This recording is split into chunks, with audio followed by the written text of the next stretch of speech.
Students, myself Saptesh Kumar, Associate Professor, Department of Physics, Government College Sujangarh. Students, हमने अपने पिछले lecture में जो मिलर थ्योरम है उसके विषय में बात की थी। उसकी जो पहली परिभाषा थी वोल्टताओं के लिए, उसको हमने सिद्ध किया था। और मिलर थ्योरम क्या होती है इसको बताते हुए किस तरह प्रतिबाधाओं की से युक्त एक शाखा को दो शाखाओं में बदला जा सकता है उसके विषय में आपको बताया था। आज हम मिलर थ्योरम का ही जो वैकल्पिक परिभाषा है तथा उसकी उत्पत्ति जो होगी उसे सिद्ध करना, ये सब हम आज के इस लेक्चर में बात करेंगे। तो जो वैकल्पिक परिभाषा है वो निम्न प्रकार हम दे सकते हैं कि एक जाल जिसके निवेशी तथा निर्गम टर्मिनलों के मध्य प्रतिबाधा Z जुड़ी हो, मतलब आपका 4 टर्मिनल नेटवर्क है, मान लीजिएगा उसके निवेशी टर्मिनल्स हैं और दूसरा आपका आउटपुट टर्मिनल्स हैं, निर्गत टर्मिनल्स हैं। उनके बीच में तो थ्योरम ये कहती है कि यदि उनके बीच में कोई आपकी प्रतिबाधा Z जुड़ी हो तथा जिससे वोल्टता लाभ AB प्राप्त हो रहा हो, उसे एक तुल्य परपथ से प्रतिस्थापित किया जा सकता है। मतलब ऐसे जाल को हम एक तुल्य इक्विवेलेंट परपथ से प्रतिस्थापित कर सकते हैं। उस तुल्य परपथ में क्या होगा, जिसमें प्रतिबाधा Z को हटाकर निवेशी टर्मिनलों के मध्य एक प्रतिबाधा Z1 = Z/1 - AB तथा निर्गत टर्मिनलों के मध्य प्रतिबाधा ZAB AB-1 लगी हो, इसे मिलर प्रमेय कहते हैं। अब इसको सिद्ध करने के लिए हम जो मूल परपथ चित्र है 1.73 उस पर विचार करते हैं। तो चित्र से जैसा कि प्रदर्शित है 1.73 परपथ से I1 = V1 - V2 over ZK, या वोल्टता लाभ AB = V2 ओवर V1 तथा V2 = AB V1। अब V2 का मान समीकरण 1.91 में रखने पर यदि हम V2 = जो आपका AB V1 है, इसको हम समीकरण 1.91 में रखें तो I1 will be equal to V1 - AB V1 over Z, या 1 - AB over Z into V1, या V1 over Z over 1 - AB। यदि चित्र 1.74 के परपथ को सही माने तब चित्र 1.74 से I1 = V1 ओवर Z1, समीकरण 1.92 व 1.93 की तुलना करने पर यदि हम इन दोनों समीकरणों को तुलना करें तो V1 over Z1 = V1 over Z over 1 - AB, या Z1 = Z ओवर 1 - AB, समीकरण 1.94 की।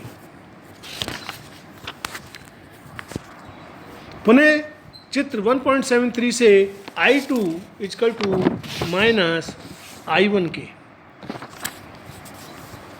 अतः समीकरण 1.91 से I1 का समीकरण मान रखने पर I2 = -I1 = -V1 over V2 over Z, या V2 - V1 ओवर Z, या V2 - V2 over AB over Z के, या AB - 1 V2 ओवर Z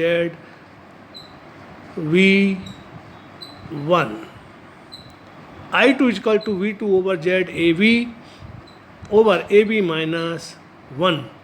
ये बेसिकली उपरोक्त समीकरण 1.95 से ऊपर जो समीकरण है उसमें ZVV लिखा हुआ है। बेसिकली ये ZAB, इसे ZAB पढ़ें तो आपके सही होगा। तो चित्र 1.75 के परपथ को सही मानने पर I2 = V2 ओवर Z2।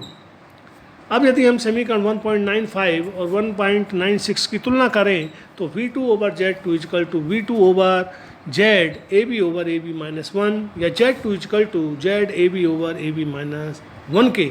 अतः चित्र 1.74 के परपथ को सही मानने पर हमें समीकरण 1.94 तथा 1.97 प्राप्त होते हैं, जिनसे मिलर प्रमेय की सत्यता की पुष्टि होती है।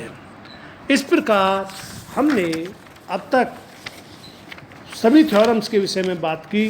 सब थ्योरम्स को ज़्यादा से ज़्यादा आप इनकी प्रैक्टिस करिएगा, ज़्यादा से ज़्यादा इनसे संबंधित न्यूमेरिकल्स, जितने न्यूमेरिकल्स आप ज़्यादा सॉल्व करेंगे ये थ्योरम्स आपके उतने ही ज़्यादा समझ में आएंगी और आप ज़्यादा अच्छे ढंग से इनको सॉल्व कर पाएंगे, इनके सवाल निकाल पाएंगे।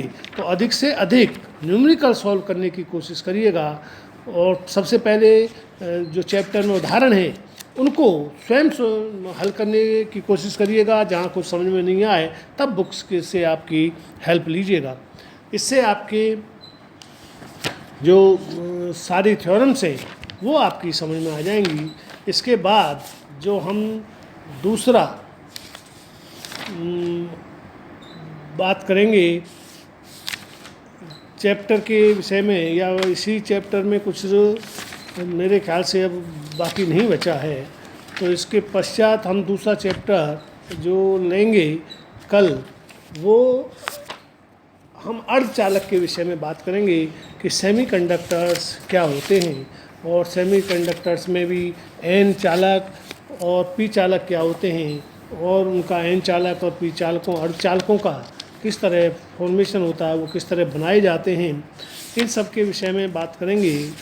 तो फर्मी स्तर क्या होता है, फर्मी स्तर के विषय में बात करेंगे, तथा कंडक्शन बाय ड्रिफ्ट प्रोसेस क्या होती है, अपवाह क्या होता है, इलेक्ट्रॉन्स के अपवाह के द्वारा करंट किस तरह पैदा होती है, इस सब के विषय में हम अगले चैप्टर में बात करेंगे। तो इसके पश्चात हम पीएन संधि जो डायोड समीकरण होती है उसकी समीकरण का डेरिवेशन करेंगे और उसमें जो टर्म्स हैं उनके बारे में आपको स्पष्ट करेंगे, उनको बताएंगे कि पीएन संधि किस तरह आपकी बनती है और उसका प्रभाव क्या होता है। तो पीएन संधि डायोड पर धारिता का प्रभाव क्या होता है, इसी तरह पीएन हॉल का हॉल फैक्ट क्या है, ये सब अगले चैप्टर में आपसे को हम बताएंगे। तब तक आप ये जो प्रमेय हैं इनको सभी को बहुत ध्यान से पढ़िएगा और जैसा मैंने कहा है इनके विषय में आप अधिक से अधिक न्यूमेरिकल्स सॉल्व करिएगा और इन्हें समझने की कोशिश करिएगा। धन्यवाद।